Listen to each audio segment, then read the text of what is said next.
I've got something a little bit different for you today. I received a message a few days ago from someone who works in the meat industry. They sent me a message and told me to join this Facebook group because there's a picture there that they think I would find interesting. And this Facebook group is for farmers, slaughtermen and butchers. So what I'm going to do today is I'm going to go through some of the posts that I saw and share them with you and just share my thoughts with you. So this is the post that the person had in mind when they wanted me to join this group. And it's a picture of a pig with slices of their flesh coming off. And I think this picture really does highlight the disconnect that so many of us have. I mean, when I was a kid, I used to eat lots of slices of ham and lots of bacon and that kind of thing, and I never really thought of it as an animal's body part. You just think of it as food. And this picture really does show that we can take these bits of flesh off them and it can look like something that's completely disconnected from the source. I don't mean like ketchup, I mean like the animal. Someone posted this onto the group full of farmers and slaughterhouse workers, and they said, "How does this make you feel?" Interesting question. It's pretty amazing that this kind of thing is being posted onto this group because, generally speaking, this is the kind of photo that vegans would share. There were a few comments of people sort of suggesting that it really did make them think. I guess there are people who really just, they've grown up in this community, and there's thousands and thousands of people in this group, and maybe, like my father, for instance, all they've known is the meat trade. Their parents and grandparents were in it, and they went into it because it was sort of a natural progression that they'd do if they'd work in their parents' butcher shop or whatever. So I guess there's a lot of people who are bound to have a lot of cognitive dissonance when it comes to thinking about these sorts of issues. But it's pretty great, I think, that this stuff's being shared in the group, so not too bad so far. So someone posted, "I'm bored. What's the weirdest customer encounter you've ever experienced?" It's not actually... So here are a few comments on this post. So someone wanted to order a beef butthole. I don't think he was going to eat it. That's all I'm going to say. Maybe he was, but I don't think he will have been eating it for taste pleasure. A dude eating raw eyeballs. We kind of see certain body parts of animals as a no-go. We'd never eat those. We'll eat the back of an animal, but we wouldn't want to eat the eye of an animal. To be honest, I have the same intuition that eating an eye would definitely be more disgusting. Although having said that, I have just drank some bubble tea that my flatmate made, and it kind of was like an eyeball popping in your mouth. But in a good way. I'll just keep reading these. They posted a photo of someone who's hunted this very majestic looking animal. They're dead and they're having the trophy shot, I suppose, with them. And interestingly, some of the people in this group weren't very happy with this. Someone posted, "What a hard man. Bet that made you feel mighty big." Obviously, he's being sarcastic here. Someone else commented against his comment saying, "Go cry somewhere else, buttercup." This weird idea that if you care about moral issues, you're somehow no longer masculine. Don't get me wrong, I'm not someone who's extremely left-wing, but this whole toxic masculinity thing, the idea of sort of not talking about how you feel, not being able to be caring towards others, the fact that some people think that to be a real man you have to kind of hide that part of you or just not have that as part of your personality, seems really toxic, I guess. I guess this is what toxic masculinity is. And a few years ago, I wouldn't have expected to be sitting here talking about toxic masculinity. So did my voice just break as I said that? I'm a little bitch. Someone commented, "Good man, if it wasn't for paying hunters, all these types of animals will be poached and wiped out." You're concerned with someone killing a wild animal, and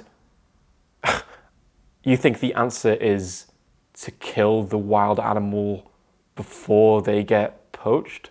You're trying to kill them before someone else kills them. Someone else commented, "I'm a slaughterman, but I'd never kill such a majestic animal." Whether the animal is majestic or not, why does that make any difference to the morality of what you're doing? With human beings, there's people who are more attractive and more majestic looking than others. Would it be worse morally for me to kill a really attractive man in comparison to me killing a really ugly person? I mean, if a serial killer only targeted the ugly, would that be okay? I mean, I think however much you find a certain sentient being aesthetically pleasing, I don't think that's an important factor when determining whether it's morally acceptable to shoot them or stab them. Just a thought. Pisses me off when you trophy hunters do this, slaughtering for a trophy. Why might this person think it's wrong to slaughter an animal for a trophy? I think for a lot of people it comes down to the fact that it seems so needless. You're harming a sentient being because you get pleasure from the way it looks. You kind of see it as a prize to have a nice photo with it.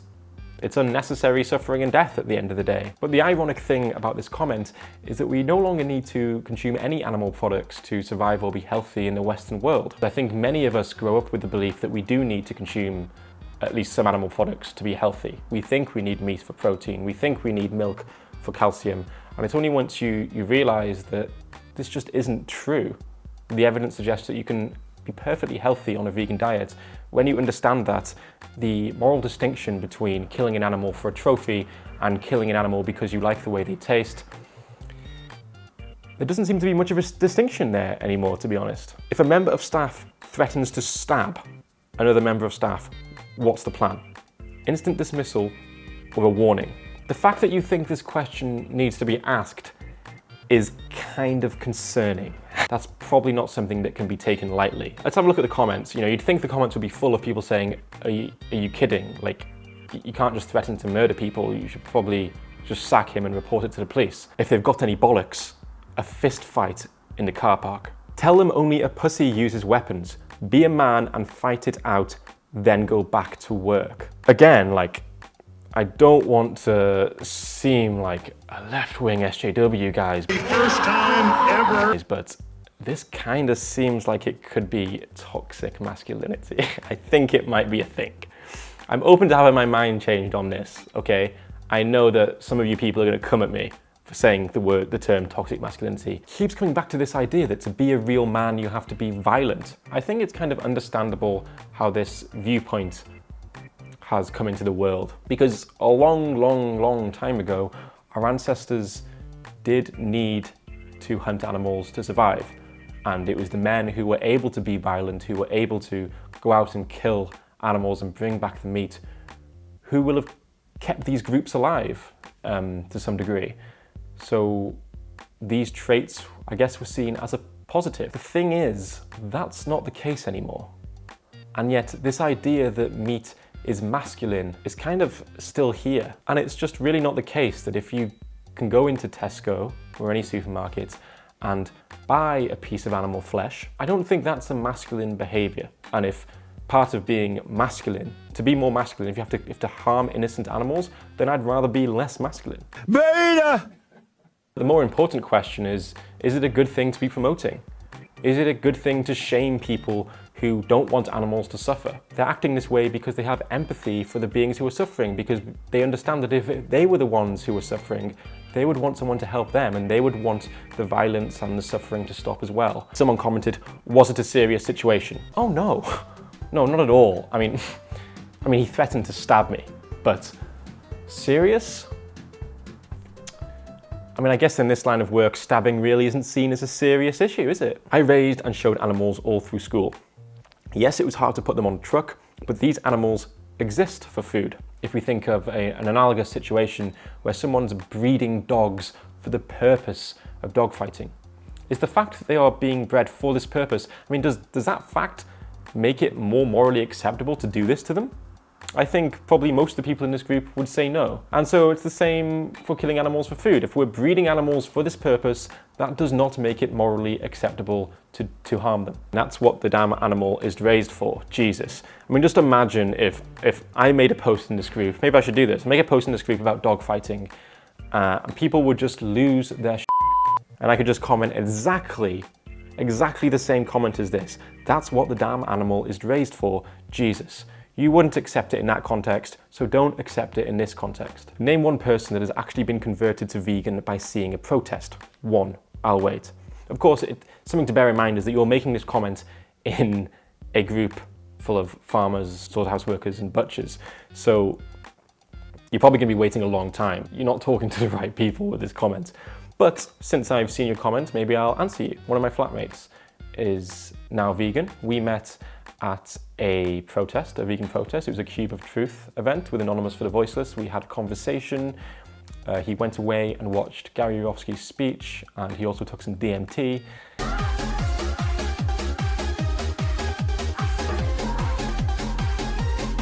He came back a few months later as a vegan activist. We now live together. He's upstairs playing the drums while I talk about your comment, which is suggesting that protests don't turn people vegan. So yeah, there you go, Daniel. I eat pig because it tastes like pork. I don't eat dog because it tastes like dog. They're overthinking it. I don't think it's that we're overthinking it. I think maybe it's that you're underthinking it. If I did like the taste of dog, would I be justified in holocausting them? I'm not kind of hating on the people in this group. I kind of understand how they've grown up in a society where this is so normalized, and they may come from families where they, like my family did, where they're involved in the meat industry from the very get-go, and they probably don't even have much say as to which direction their life might go in. It might just be kind of accepted that you're going to go in your father's footsteps. Obviously, I do have issues with a lot of the things they said, and I think a lot of the things that gets posted in this group and a lot of the comments people make are kind of harmful to the world. But having said that, I don't think it's their fault that they're like that. If you enjoy my channel in general, if you find it valuable, then please do consider supporting me on Patreon. It really does make all the difference. And as always, thank you so much for watching, and we will speak soon.